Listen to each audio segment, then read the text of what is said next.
পশ্চিমবঙ্গে গৃহযুদ্ধ লেগে গেল, যেটা বাংলাদেশে অলরেডি দেখতে পাচ্ছি আমরা কিভাবে আগুন জ্বলছে। তো এটা ঠিক সেই জায়গা। কিন্তু আমরা দেখেছি যে মমতা বন্দ্যোপাধ্যায় তিনি কিন্তু রীতিমতো সুর বদলাচ্ছেন, কারণ এসআইআর প্রথমে তিনি করতে দেবেন না, একটা নামও যেন বাদ না যায়, সেই প্রশ্ন যখন তিনি তুলেছিলেন, কিন্তু কন্যাশ্রী দিবসের অনুষ্ঠানে কখনো তাকে বলতে শোনা যাচ্ছে এইটা যদি করে তাহলে সেন্ট্রাল গভর্নমেন্ট করবে, আমাদের কিছু করার থাকবে না। এমনকি তিনি বলছেন যে বিদেশিদের তো আর তাহলে ভোটার লিস্টে নাম থাকলে হবে না, বিদেশিদেরকে তাদের দেশে পাঠিয়ে দেওয়া হোক। তাহলে প্রশ্ন হচ্ছে এই বিদেশি কারা? কিন্তু গতকাল সেখানেও কিন্তু মুখ্যমন্ত্রী যে মন্তব্যটা করেছেন যে তাহলে পাশে বাংলাদেশ আছে, সেটা কি আমার দোষ, আমি কি করব? আমরা এই বক্তব্যটা আসুন শোনাই আগে আপনাদের। তাহলে আমাদের পাশে বাংলাদেশ তো আমরা তৈরি করিনি, তোমরা করেছো, তোমাদের পিতামহরা করেছো। আমাদের ভাষা যদি এক হয় আমরা কি করতে পারি? খুব স্পষ্ট করে মমতা বন্দ্যোপাধ্যায় বললেন যে ভাষা যদি এক হয় তাহলে আমরা কি করতে পারি। তাহলে কি কোথাও গিয়ে তিনি এবার দায়টা ঝেড়ে ফেললেন, মানে এসআইআর হচ্ছে এটা ধরে নিয়েই তিনি আগে থাকতেই হাত তুলে দিলেন বলে মনে হয় মমতা বন্দ্যোপাধ্যায়? মৌমিতা, দেখো, প্রচুর প্রচুর প্রচুর পয়েন্টস মাথায় চলে এলো ওনার এই কথাগুলো শুনে। তো যতগুলো আর কি সময়ের মধ্যে বলা যায় আমি চেষ্টা করছি বলার বক্তব্যে। মমতা বন্দ্যোপাধ্যায়ের এই কথাগুলো শুনে মানে আমি সত্যি আমি ভাষা হারিয়ে ফেলছি actually, to be very honest.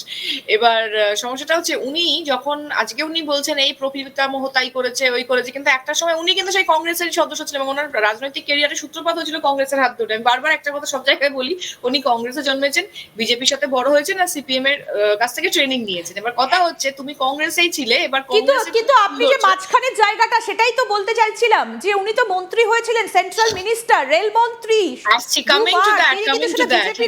হয়েছিলেন, সুতরাং বিজেপির ভাবধারা তার মধ্যেও রয়েছে, এটা কিন্তু বিজেপি অস্বীকার করতে পারে না, মমতা বন্দ্যোপাধ্যায় হাইব্রিড ভাবধারা রয়েছে তার মধ্যে। তিনি যখন কংগ্রেসের হয়ে কাজ করেছেন, মানে কংগ্রেসে ছিলেন, তখন তিনি কংগ্রেসের এজেন্ডা ফলো করেছেন। যখন তিনি বিজেপির সাথে জোট ক্ষমতায় ছিলেন তখন তিনি মিনিস্টার হয়েছিলেন, বিজেপির এজেন্ডা ফলো করেছেন। এবং এই সবটাই এখন যেটা বোঝা যায়, এই সবটাই হয়েছে কিন্তু তৃণমূল কংগ্রেসকে পশ্চিমবঙ্গে শক্তিশালী করার জন্য, এবং একজন মহিলা লড়ে একটা দল দাঁড় করিয়েছেন, তার জন্য তাকে স্যালিউট। এই শক্তি ভারতবর্ষের খুব কম রাজনৈতিকবিদদের মধ্যে আছে, কিন্তু মমতা ব্যানার্জির যা মানে তিনি যে শক্তিশালী একজন রাজনৈতিকবিদ। দেখো, আজকে রাজ্যের অনেক ক্রিটিসাইজ আমরা করি, অনেক করাপশন নিয়ে আমরা কথা বলি, সব ঠিক আছে, ওনাকে অনেক ক্রিটিসিজমের মধ্যে পড়তে হয়, কিন্তু একজন মহিলা হিসেবে আমি অলওয়েজ ওনাকে কুর্নিশ জানাই। ওনার যে শক্তি বলে উনি একটা দলকে দাঁড় করিয়ে হাইব্রিড ভাবধারার কথা বলছেন, তাহলে 2004 থেকে 2014 এই 10 বছরে কেন একবারও তাহলে তিনি মিনিস্টার হতে পারলেন না? হ্যাঁ, এবার সেটার থেকেও বড় কথা এই যে এসআইআর তুমি বলছো 2004 থেকে 2014 ওই সময়টা করে বলছো তুমি। আমি সেইটাতে কংগ্রেসের ইউপি আমলের কথা বলছি, ইউপি আমলের কথা। দেখো, ওনার অনেক রকম মানে ভুল পদক্ষেপ ছিল, তো সেই ভুল পদক্ষেপগুলোর জন্য মানুষকে একবার ক্ষমা করে দেওয়া যায়, দুবার ক্ষমা করে দেওয়া যায়, কিন্তু বারবার তো ক্ষমা করে দেওয়া যায় না। হয়তো কোনোভাবে হয়তো যেটা ব্যক্তিগত স্বার্থ সেটা হয়তো সামনে চলে এসেছিল, বা সেটা অন্য বিষয় সম্পূর্ণ, ঠিক আছে। তো এবারে ওনার ওই সেই ভুলগুলো মানে ঐতিহাসিক ভুলগুলো বিজেপির তাহলে খুব পছন্দের, না হলে তিনি বিজেপির আমলেই কেন বা মন্ত্রী হবেন? দেখো, বিজেপি কিন্তু ওনাকে কোনোদিনও অসম্মান করেনি, যেটা একটা মানে মিথ্যে ন্যারেটিভ বারবার তৈরি করা হয় যে উনি হয়তো বিজেপি বোধহয় মমতা ব্যানার্জিকে ভীষণ অসম্মান করেন, বা যে কোনো পলিটিক্যাল পার্টির কথা বলতে পারবো না, particularly if I talk about বিজেপিদের, এটা কিন্তু নয়। এখানে একটা তোমার ছোট্ট একটা ঘটনা বলি, যাই না এটা তোমার মনে থাকবে, কিন্তু এই যে শুভেন্দু অধিকারী বারবার করে বলেন যে বেগমের নন্দীগ্রামে যেতে হবে না, এই কথাটা তিনি বলেছেন এবং বিভিন্ন সময় তাকে নানা রকম দুর্নীতি অভিযোগ করেন তার দিকে, এগুলো তো এক প্রকার অপমানই। তাহলে আপনি কি করে বলেন যে আমি বলছি শুভেন্দু বাবুর কথাটাকে সাইডে রেখে আমি বলবো যে বিজেপি কিভাবে সাইডে রাখতে পারি, তিনি তো বিধানসভা আমি বলছি এলওপি হতে পারেন, কিন্তু বিজেপি কার ছাতার মানে ওটা বিজেপির সুপ্রিমো তো আমরা শুভেন্দু বাবু পশ্চিমবঙ্গে হতে পারেন, কিন্তু মোদিজি, আমি ওই কথাই তখন বলছিলাম, তার আগে তুমি এটা বলে, 2021 সালে একটি সভাতে মোদিজি নিজে মমতা বন্দ্যোপাধ্যায়কে হাত জোর করে মেরি আদরণীয় বহন বলে সম্বোধন করেছেন। এবার আবার কি বলি তোমায়, ওটা বোধহয় 2003 কি 4 সালে তখন মমতা বন্দ্যোপাধ্যায় দিল্লিতে আরএসএস এরই একটি বই উদ্বোধনেতে গিয়ে উনি কিন্তু তখন আরএসএস এর মানুষজনদেরকে খুব অ্যাপ্রিসিয়েট করে বলেছিলেন যে সিপিএম কে তাড়ানোর জন্য তাদের ইনিশিয়েটিভটা যেন থাকে এবং তারা যেন মানে সঙ্গে থাকেন। তখন আরএসএস এর কিছু মানুষজন মমতা ব্যানার্জিকে প্রশংসার সুরে আরএসএস এর মানে উনি আবার হাইব্রিড ভাবধারা থেকে আবার উনি আরএসএস এর প্রশংসাও কুড়িয়েছেন।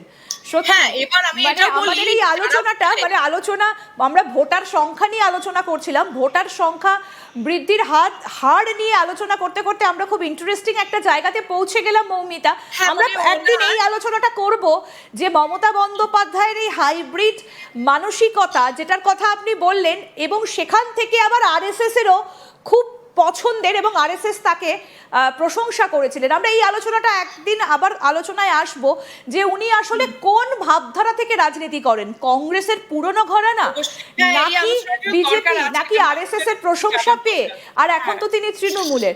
আমরা এই আলোচনাটায় আসব, কিন্তু আমরা যে আলোচনাটা করছিলাম মৌমিতা, এবং শুরু থেকে আমরা যে আলোচনাটা এসেছিলাম যে এই যে 100 জন জন্মহারের নিরিখে 164 জন ভোটার সংখ্যা বৃদ্ধি, এই উত্তরগুলো বোধহয় এই 4টে বিধানসভা যেটা আমরা শুরুতে দেখিয়েছিলাম যে 4টে বিধানসভা উপসংহারে আমরা আবার সেখানেই ফিরে গেলাম। এই যে ডায়মন্ড হারবার, সেখানে 10 বছরে ভোটার বৃদ্ধির হার 20%, জনসংখ্যা বৃদ্ধির হার 10.42%, ফারাক্কাতে 38.83, প্রায় 39%, ভারতীয় জনসংখ্যা বৃদ্ধির হার 10.42, সুতিতে হচ্ছে 39.64, প্রায় 40%, সেই একই জনসংখ্যা বৃদ্ধির হার 10.42।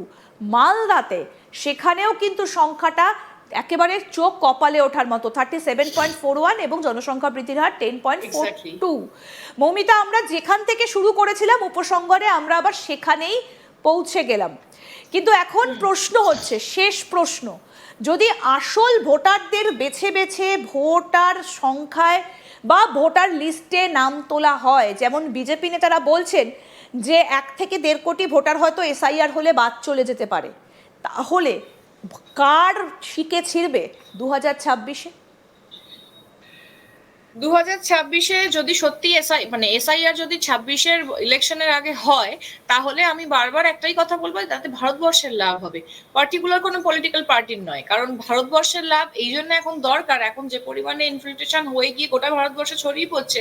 আমাদের পশ্চিমবঙ্গে তো চাকরি বাকরি নেই, ছেড়েই দাও, তো গোটা ভারতবর্ষে জব মার্কেটে এফেক্ট করছে, ইকোনমিতে এফেক্ট করছে, হ্যাঁ, এবং সমস্ত সেগমেন্ট অফ মানে সোশ্যাল স্ট্রাকচারে এফেক্ট করছে, যেটা কিন্তু কাম্য নয়, যার জন্য এসআইআর হওয়াটা আরো দরকার। এবার আবার একটা কথা বলি, এসআইআর, এবং তুমি একটু আগে আমাদের মুখ্যমন্ত্রী যে বক্তব্য তুমি শোনালে, তাতে উনি বলছিলেন মানে এসআইআর এনআরসিটাকে আমি ওখানেও দেখলাম যে একটু গুলিয়ে দেওয়ার প্রচেষ্টা, যেটা একটা, দেখো, এই ন্যারেটিভ কংগ্রেস থেকেও তৈরি করা হচ্ছে, আমাদের পশ্চিমবাংলাতে তৈরি করা হচ্ছে, দ্যাটস নাথিং নিউ।